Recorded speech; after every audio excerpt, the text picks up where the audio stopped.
favorite plays on the total, sides, props, exotics, and futures to jump on now. So let's get it started with Jason and Ben. Let's get it started with Jason and Ben. Let's get it started with Jason and Ben. Something custom chemicals about the concept fairly known. Let's get it started with Jason and Ben. Let's get it started with Jason and Ben. Hey. Welcome to Wanna Bet. We are ready to kick off our gambling weekend.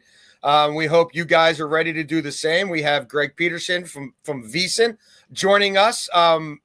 We love to tap into different people's expertise. And Greg in particular, from my studying of this stuff the last 5-6 years, on college hoops and baseball, I don't throw this term around loosely, but I believe he is a savant. And he puts in probably more time and effort into those sports year-round than most other people in this industry. So you interested in getting ahead of the curve in college hoops, way ahead of the curve? We're going to get to that in Fourth and Long with Greg. We know people want to bet the MLB because there's not much else to bet right now. We're going to get into Greg's favorite plays there. And we hope you guys have been tailing us because last night we more than held our own again. Ben Hall, do you have our gambling slips from last night? Yep. So, yeah, it was just me and Ben yesterday. Scooble, look, we went through this bet. I agonized between Tigers run line and taking the Scooble combo strikeout Tigers money line instead of the run line. He got 6 strikeouts. He was in 2 strike counts to everybody. That changeup just wasn't quite as sharp to righties as it usually is. He got a ton of soft contact. We needed one more strikeout there. Lindor, there was some bad luck there. Dude's getting picked off, robbing him of potential plate appearances. Hey, that's why this is difficult, right? But as you can see there, we're doing pretty well, and we're all over the NBA Finals tonight as well. Ben and I in particular, where we've been crushing it. Greg, for those who are not familiar with your work, and welcome, kind of let everybody know, because you've got podcasts, you're on VSiN itself. Let everybody know sort of the panorama of your handicapping. Absolutely. A little bit of everywhere. As you mentioned, I am mainly a college basketball and a baseball guy. I do all my work over at VSiN, whether that be the podcast for them, whether that be the shows, a lot of times on the weekends, but you're going to be catching me a lot throughout the weekdays these next few weeks. So that's going to be a lot of fun, but I do handicapping for every single game, every single day on both of these fronts. I do my daily podcast as well, Coast to Coast Hoops, with regards to college basketball, the baseball betting show, which that's about as straightforward of a name as it gets, my daily show where I take a look at baseball, and that's pretty much all that I've got with regards to Twitter/X. I'm at G_D1, and I'm on there pretty much all hours of every day. So yes, you guys can catch me whenever you need me. I don't know how we got 20 minutes of your time because, yeah, when you literally cap the entire college basketball and MLB inventory, I don't know when you sleep. I know you drink a little beer occasionally. I don't know how you find time for that. We'll sleep when we're dead, I guess. But thank you for joining us. So I listen to Greg's podcast, Walking My Dogs, every morning. This time of year, it's the baseball betting podcast. From November through March Madness, I'm listening to his college hoops podcast. So you're all over this slate. What is your third favorite major league play of the day, Greg? First down, what are you playing here? With regards to third favorite, I've got a lot that comes to mind, so keep that in mind. But that said, I do think that we've got an interesting game between the Phillies and the Toronto Blue Jays. And right now, the Phillies, you're able to get them at a relatively cheap money line. You'll find that in the neighborhood of like a -112, -115. I recognize that this is a pretty hot Blue Jays team, but Ranger Suarez has been tremendous since coming off the Angels. Had that first start where he gave up 7 runs in like 3+ innings. Since then, he hasn't given up 7 runs. He has given up 6 runs earned in his last 6 starts. Kevin Gausman, you wanted to talk about the number 6? In 6 out of his last 9 starts, he has given up at least 3 runs, so he has been a little bit shaky. Now, I recognize the Philadelphia Phillies going through the Bryce Harper injury, and let's call it what it is. It's been a little bit of a less than savory bullpen, but with this Philadelphia Phillies team, I do think that they find a way to be able to persevere. I think that the power numbers for the likes of Trey Turner, Nick Castellanos and company are going to be able to rebound a little bit. So being able to get the Phillies at a very cheap money line here, like I said, -112, -115, that's really calling my name. Yeah, our radio show in Baltimore, which Greg's been on several times, we obviously keep a pretty close eye on Toronto. And every 2 or 3 weeks we have a segment like, are you buying how is John Schneider still have this job? We're all shocked he's had the job this long, and how are they winning ball games? But they're in the thick of it. So I don't know exactly what to really make of them, but they're winning more games than not. So, we'll see how long that continues. Beltway Ben, what do you have in first down? Yeah, I'm going to revisit a first down play that I had 2 days ago. But I had 30 plus with SGA and the Thunder on the money line. Today I drop it 228 plus and the Thunder on the money line. Listen, I think he scores 30, but I just tried to play a little safe. In 9 of his last 11 games, SGA's got 28 plus points. He's got 30 plus in 4 of their last off of a playoff loss. And they haven't lost 2 games in a row not in the playoffs, and they only did it once with their starters playing during the regular season. I think this is a game they go out and win. It's a must-win game for them. I didn't feel comfortable laying the 6.5. I do lean that way, but just to try to play it safe, they're going to need the best player to show up. I talked about the last game. They need SGA to get going. He's a ghost in the fourth quarter. They go on that massive drought scoring. They get outscored by 14 points and lose that game. SGA scored 2 points. That can't happen. We saw him get it going in the third quarter. He showed glimpses, but he looked just too disinterested for me in that fourth quarter. I think if he can get it going a little bit early, he only had 6 points in their last game, and he also was not getting to the free throw line as much. No, he's not. And on the road, that might happen. But again, 28 points for the best player in the NBA right now. I'll take that, plus the Thunder on the money line. 3-1, going down 3-1, they're done. That's just the truth, in my opinion. They haven't showed truly what the Pacers have, right? They've looked great blowing some teams out and handling business here and there. But the Pacers have shown they can come back. The Pacers have shown they can prove everybody wrong. We haven't really had to doubt the Thunder yet. No. So I think the Thunder have to try to kind of counter that. They win tonight, get it to 2-2, and SGA has a big game. So I like him for 28 plus and the Thunder on the money line. If the Pacers do win tonight, I will be fascinated to see if these series odds finally change, because Vegas is just they really if you like the Pacers, you should have doubled or tripled down on this after every win, because they really are telling you, we think OKC is still going to win this thing. First down, I'm going to go MLB. I'm going to go first 5 under in Cardinals Brewers.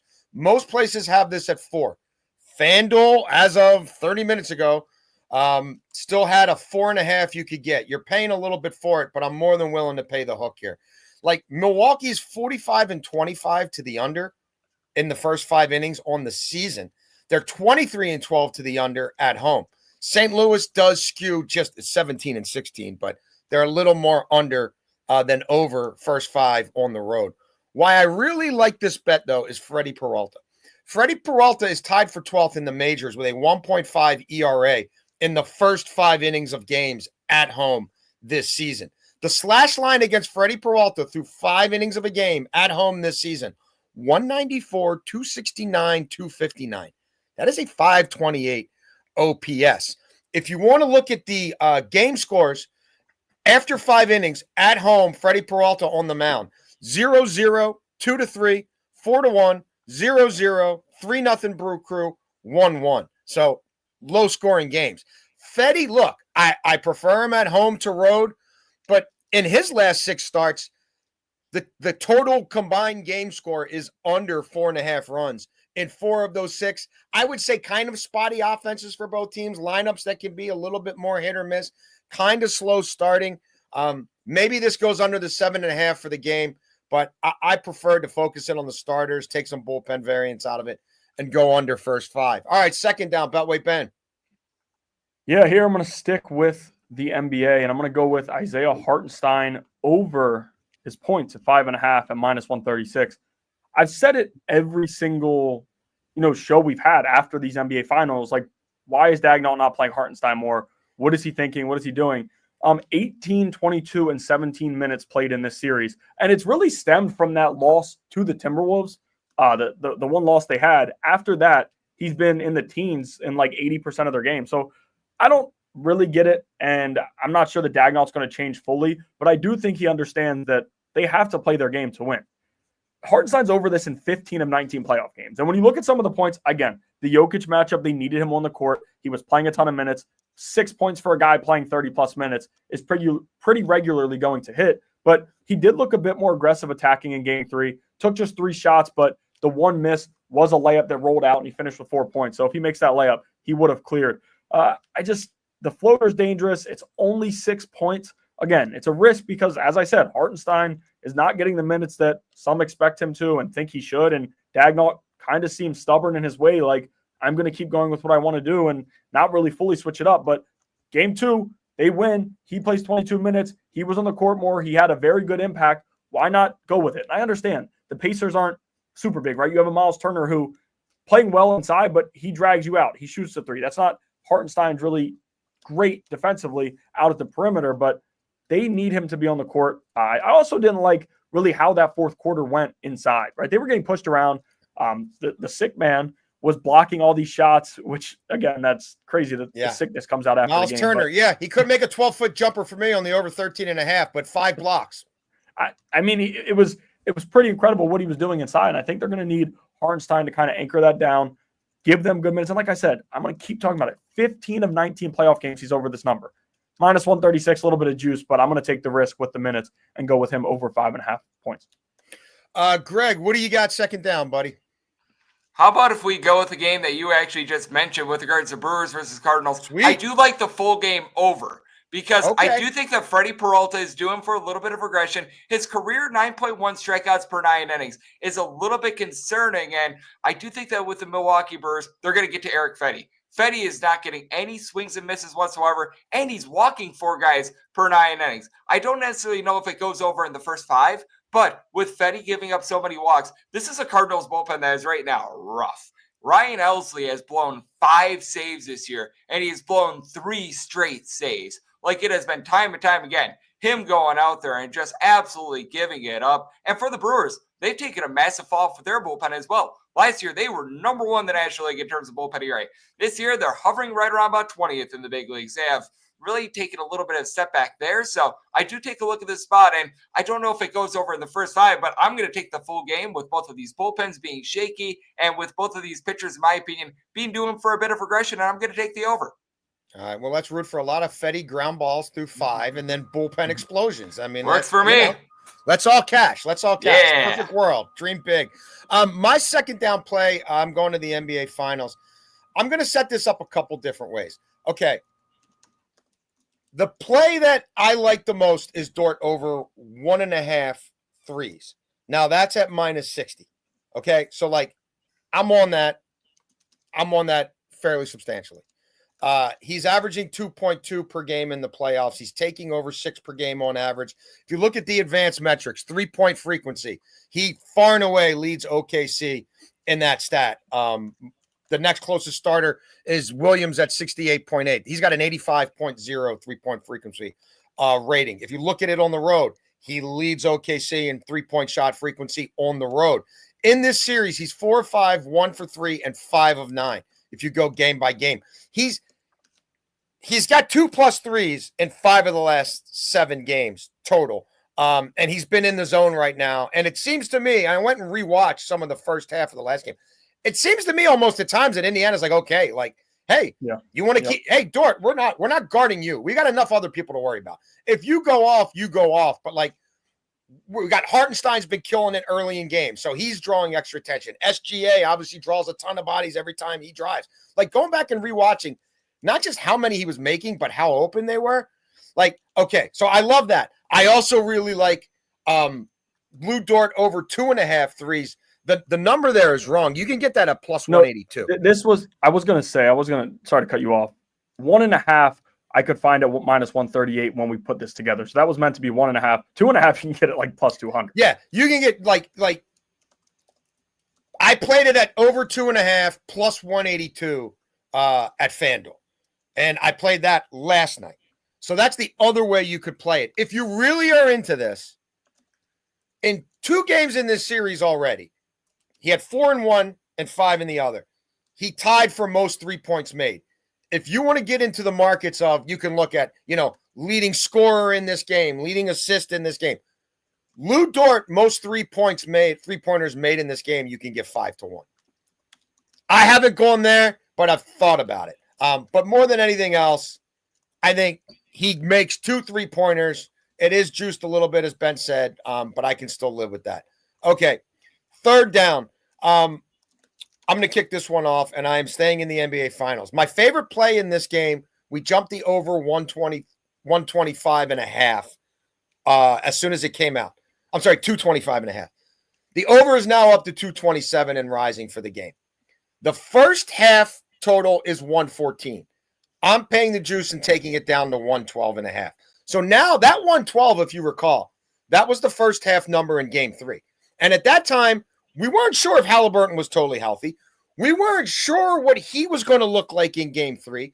Like, we weren't sure. Can Indiana, like at that, remember the first 2 games, Indiana was struggling to score 40 points in the first half. So will Indiana get back to being Indiana at home, run and gun, light it up? Turns out they did. Can OKC's defense get any better in the first half on the road?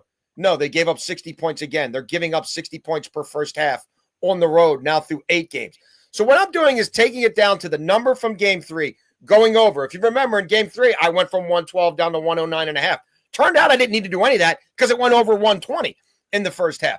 Again, why do I love this? You look at the defensive metrics of OKC on the road. They're terrible. A net defensive rating of 116. That's like 10th in the playoffs. What is Indiana's first half offensive rating at home? 120.9. You know what that's identical to? That's identical to the Thunder's offensive rating at home. They're not getting enough credit for how much they run and gun and score early in games at home. Vegas isn't factoring nearly enough how poor OKC's defense is. You got an OKC team that scored 60, 59, and 57 in the first half of these games. And now we've got Indiana figuring out, Carlisle, how to unlock Halliburton to get that offense going. If you like this bet, you might want to look at both teams to score 55 points or more in the first half plus 125. But I'm a little conservative. I'm going to take that 114 down to 112.5 and go first half over. All right, G Unit, what do you love on third down, brother? We've got a lot that is on the card today, but you know what? We're going to go back to the well. I know that I'm going to mention this a little bit later on in the show as well, but I'm going to take the Atlanta Braves on the run line. With the Atlanta Braves, you're probably going to be laying right around about minus 150 or so on the run line. I actually found this at a minus 135, and the way that you know that I'm all in on fading Colorado Rockies is that I've never been bullish on Bryce Elder. Bryce Elder is a guy that I really don't love. He doesn't get a lot of strikeouts. His 2023 season was so lucky. German Marquez is right now human pinata. 7 ERA. This Colorado Rockies team, 2.5 runs per game is what they're scoring away from home. 2.5. They're batting below the Mendoza line of 200. And a lot of people are saying, oh, they're a little bit better. Well, when your saving grace is right now Orlando Arcia and also Thairo Estrada, that tells you exactly where your organization is at. With the Atlanta Braves, they've also been very good at home. They have not been good on the road. They've only got 12 road wins as far this season. So playing the Atlanta Braves on the road is a little bit of a roll of the dice. At home, they have been money. And for the Colorado Rockies, they have lost more games by double figures as far this season, by 2+ runs, than any other team in the National League has total losses. So give me the run line of the Atlanta Braves. All right, Beltway. Ben, third down, the money line. What do you like? Yeah, I'm going to go to the MLB here. I'm going to go with Mookie Betts over 1.5 hits, runs, and RBIs at minus 130. Facing a tough Webb, and we know how good Webb has been over his last few starts, but in his career against Webb, 10 for 29 with 2 home runs and 2 RBIs for Mookie. He's also slashing 270, 343, 410 against right-handed pitching this season. It's also interesting to look at. 459 slug at home compared to 382 on the road. A lot more of his power is coming at home. And another big thing here, he's dealt with the foot injury, and it was kind of weird whatever was going on with him. He missed a few games at the end of May into June. Since returning, he's got a 901 OPS, 13 for 37 with 5 runs scored in 9 games. You love where he hits in the lineup, right?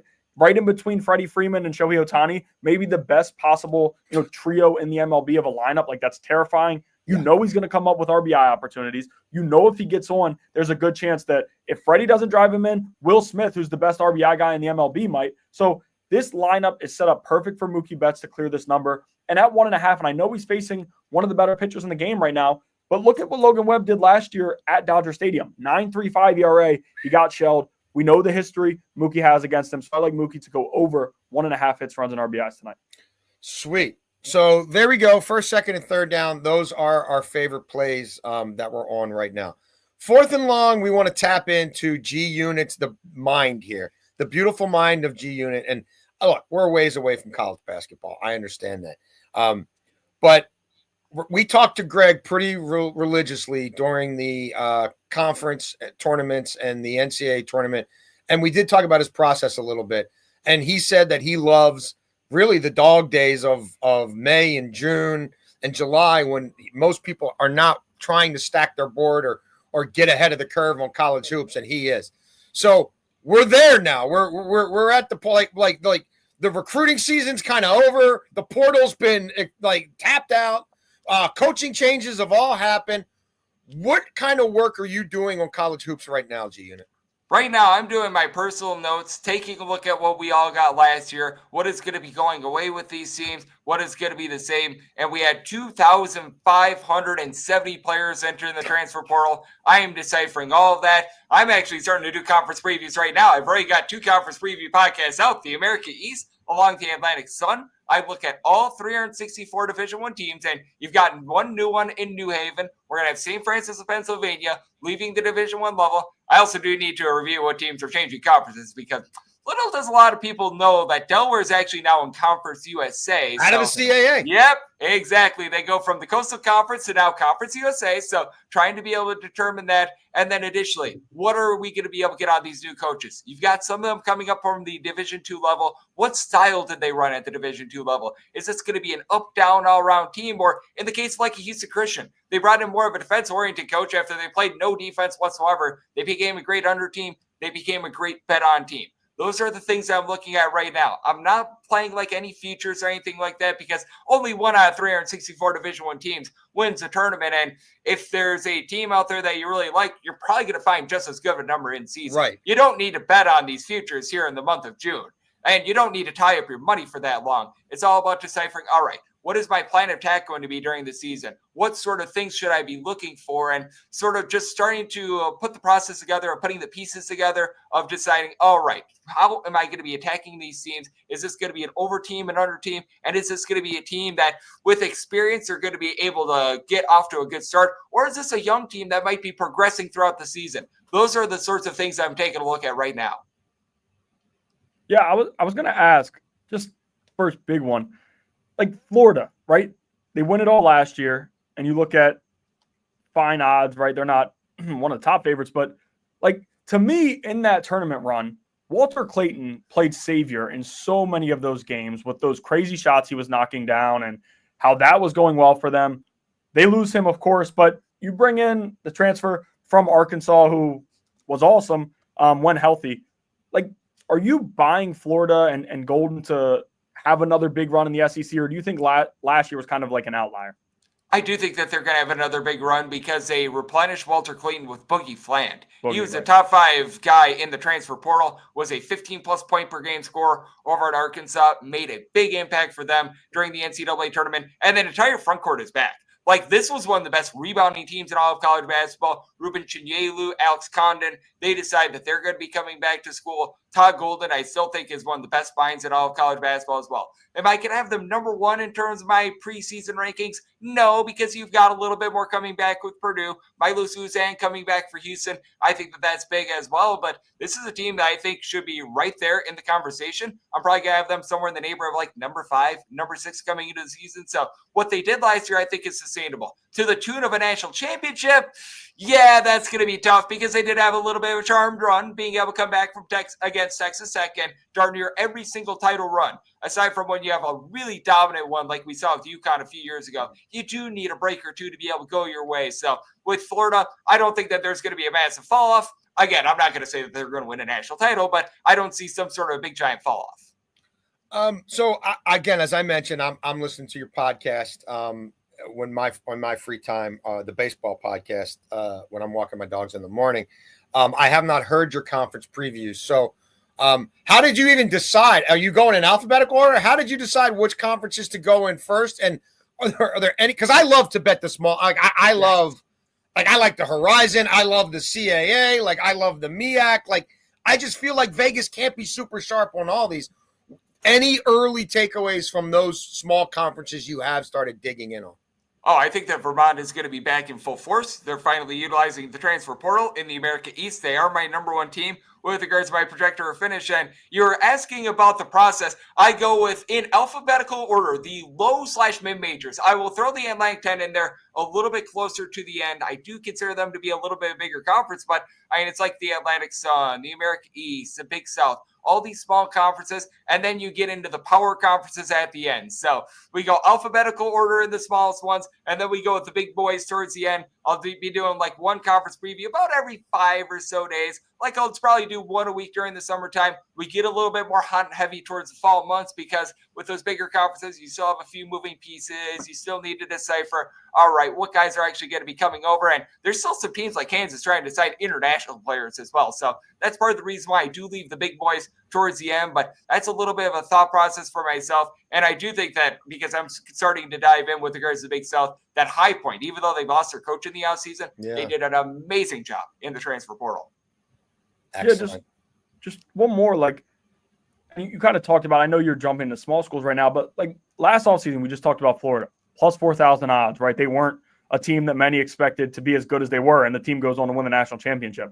Are there any Power 4 teams right now, or Big East, that right now maybe has a plus 4,000, plus 5,000, they're in that odds range, but you could see them going on a run and being one of the top teams in the country as we enter March?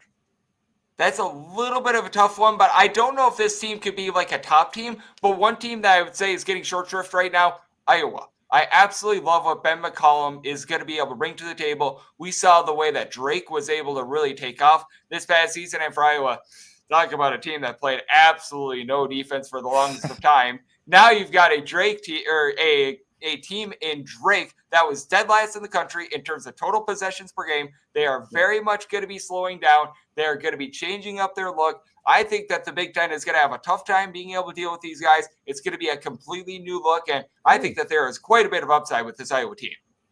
Interesting. Yeah, I definitely played a lot of Iowa overs down the stretch. We're going to be playing University of Penn overs with McCaffrey going to Penn. Ivy League overs might have to play some of those. Oh, I love it. Yeah, but with Fran McCaffrey, I think that he just wore his welcome in Iowa. And I do think that with Penn, a team that already wasn't playing a lot of defense, I do think that there's going to be quite a bit of value with them moving forward. Excellent. Well, we will definitely tap into your expertise as we get closer to college football season. But we are in the heat of the baseball campaign. We're over a third of the way in. Overtime today, and you teased it with one of your earlier bets. But we've got sort of the Braves here who don't look like the Braves from the past at all. And maybe Vegas is still, and I know you like them today, but in general, they're not going to play the Rockies all the time. I just wonder if Vegas is sort of overvaluing them. And then with the Rockies, there are some recent trends that would maybe suggest from a fading them on the run line proposition that maybe the worst is over. So we're going to do a little thing we do here called Trend or Bend. And I'm wondering if you would follow this recent trend with the Rockies or not. So like the Rockies on the season are 18-32 on the run line against National League teams. However, they're on a 5-4 run line run on their last 9 on the road. They're 7-4 on the run line, their last 11 on the road. That follows a 6-17 on the run line, their first 23 on the road. So you've got a team that only didn't lose on the run line 6 times the first 23 times they played on the road. They've now covered 7 of the last 11. Who are the real Colorado Rockies? Have they just been getting lucky lately? How do you value them moving forward? Should we be seeing -2.5s with them? I do think that we should be seeing probably a lot of -2.5s, and I do feel like it's been a little bit of a fortunate run. You even go back to yesterday. If Casey Schmidt doesn't make that error for the San Francisco Giants, they lose that game by 2 runs. So they should not have been able to win that game, let alone been able to cover the run line. And there are just some of those situations that happen. Now, what I will say for the Rockies is that their bullpen pitching is actually not the world's worst, and they did pick up a few guys. At the same time, this is still looking like one of the worst teams in the history of baseball. If you've been able to fade the Colorado Rockies on the run line all season long, if you've been laying minus 170 on that run line, you're still making a profit overall for the season. So I'm going to need to see a little bit more from the Colorado Rockies in order to not continue to fade them moving forward. And with regards to the Atlanta Braves, who you mentioned, it's something that I talked about a little bit before. Away from home, this team is absolutely terrible. 12 wins away from home. I believe that is third worst in the National League. Very bettable at home, though. At home, they've been able to do a rock-solid job. They've been able to get the job done time and time again. As a matter of fact, going into this game tonight against the Colorado Rockies, they do stand at 17-14. Not amazing, but you know what? You're above 500, and I think that's a big thing to take a look at with the Braves. Fading them on the road is where you want to be going. Yeah, and I mean, your point about the Rockies is well taken. The first game of that series, I was on Giants run line, and Encarnacion at first base absolutely boots a ball that he had no business booting, and the Giants come back from a deficit but only win by 1 instead of 2. But the Rockies also benefited from a couple of unearned runs on a really routine play in that game as well. So if you just look at the recent numbers, you might say, well, they're covering more recently than not, but it's taken some fluke circumstances to get us there. Greg, we have really enjoyed having you on. Let everybody know again where they can find you and keep up with all your daily handicapping. Absolutely. At @GUnit_81 on the old Twitter/X is a hub for everything. You're going to be able to find me on a lot of late night shows over on VSiN. And then my 2 main podcasts are the Coast to Coast Hoops podcast, along with the Baseball Betting Show. You're able to find those wherever you get your podcasts. My dogs are familiar with the sound of your voice from our walks. They are big fans. I'm big fans. Beltway, Ben and I will be back tomorrow morning, Saturday morning. We'll do a quick breakdown of what we saw in Game 4, give you some of our best bets looking into Game 5 of the finals and what we like on the Saturday baseball slate. We'll be back with full shows next week. Eric Casillas on Monday, Devin Caney on Tuesday, and away we go. So we thank you guys, as always, for tuning in, and we'll see you tomorrow on WannaBet.